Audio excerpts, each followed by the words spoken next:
जय हिंद दोस्तों, स्वागत है आप सभी का आपके अपने YouTube चैनल जैकपुर पे। तो योगदान बैच के अंतर्गत हम लोग जो है सभी कोर्सेस को जो है बिल्कुल मुफ्त में यहाँ पे स्टडी कर पा रहे हैं। और आज हम लोग करने वाले हैं क्लास 12 के हिस्ट्री का चैप्टर 2 का पार्ट 2 करेंगे। और आज ही आप लोगों का चैप्टर 2 भी कंप्लीट हो जाएगा, यानी कि 2 चैप्टर हम लोग योगदान बैच के अंतर्गत हिस्ट्री का कंप्लीट कर चुके होंगे।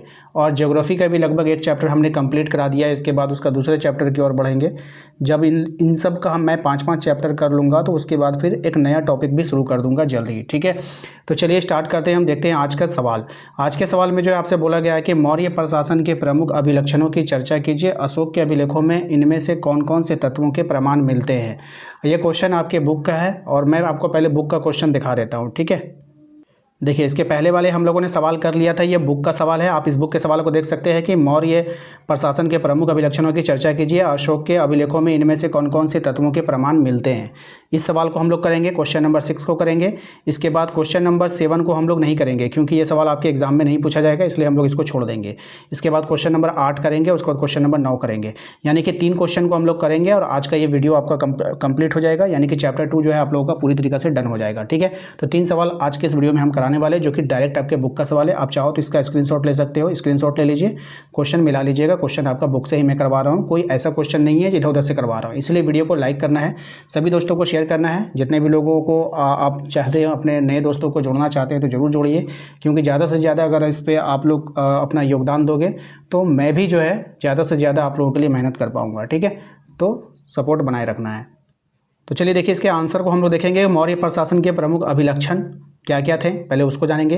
केंद्र में शक्तिशाली सम्राट, ठीक है, राजा के सर्वोच्च सत्ता का धारक था और सभी प्रशासनिक, न्यायिक तथा सैन्य कार्यों का वो क्या था, प्रमुख था। केंद्रीकृत प्रशासन, सब अलग अलग बिंदु है, याद रखिएगा।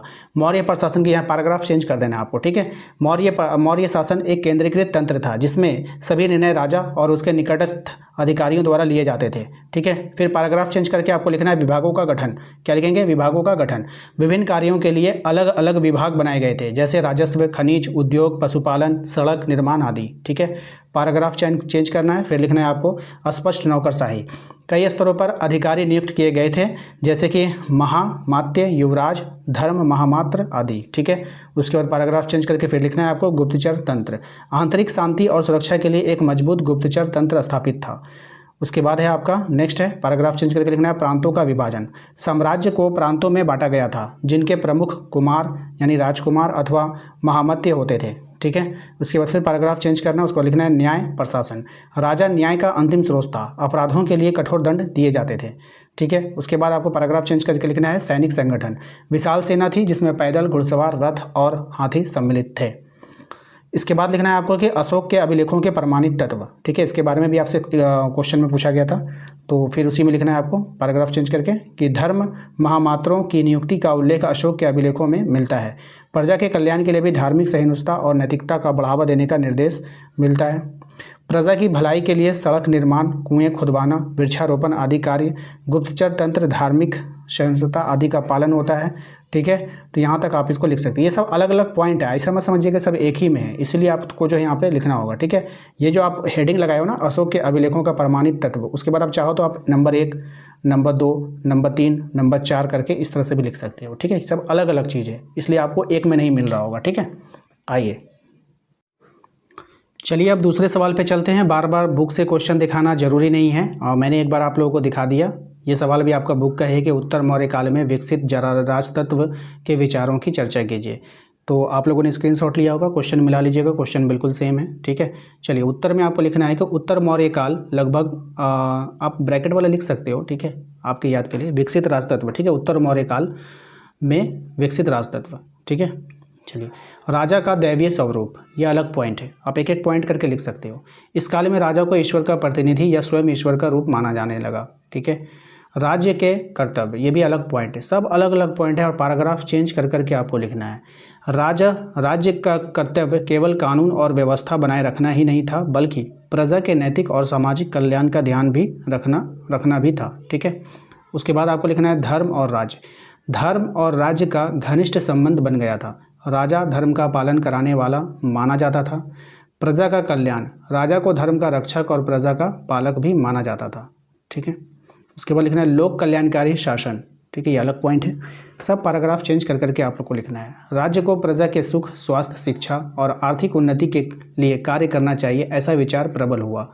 उसके बाद आपको पैराग्राफ चेंज करके लिखना है कि साम्राज्यवादी विचार, विभिन्न क्षेत्रों पर विजय प्राप्त करके एकीकृत साम्राज्य स्थापित करने की प्रवृत्ति रही।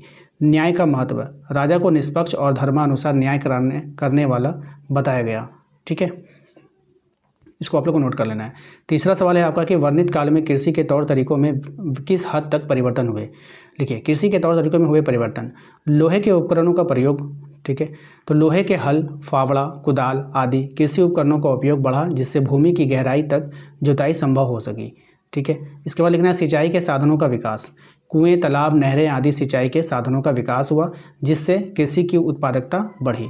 नई कृषि पद्धतियाँ, कुछ क्षेत्रों में दो फसलें लेने की शुरुआत हुई। ठीक है, उसके बाद खेती का विस्तार, पहले असंचित और प्रति भूमि को कृषि योग्य बनाया गया। अनाज भंडारण, कृषि उपज के भंडारण के लिए गोदाम और भंडार गृह बनाए गए, यानी कि अनाजों को रखने वाला जो गृह होता है उसको भंडार गृह बोलते हैं। ठीक है, कृषि उत्पादन में वृद्धि, इन परिवर्तनों के कारण कृषि उत्पादन में वृद्धि हुई और लोगों की जीवन शैली में क्या हुआ, सुधार आया। कृषक वर्ग का विकास, उसके बाद कृषि कार्य में व्यावसायिक है ना व्यावसायिकता आई और कृषक वर्ग अधिक विकास हुआ, और कृषक वर्ग का क्या हुआ, अधिक विकास हुआ। तो ये था इसका आंसर। तो आशा करते हैं आप लोगों को आज का ये वीडियो पसंद आया होगा। वीडियो अच्छा लगा तो प्लीज़ वीडियो को लाइक कर देना है। चैनल पे पहली बार विजिट कर रहे हैं, सब्सक्राइब कर लीजिए। घंटी वाले आइकन को जरूर प्रेस कीजिएगा ताकि आने वाली हर एक वीडियो का नोटिफिकेशन आपके मोबाइल पे जाता रहे।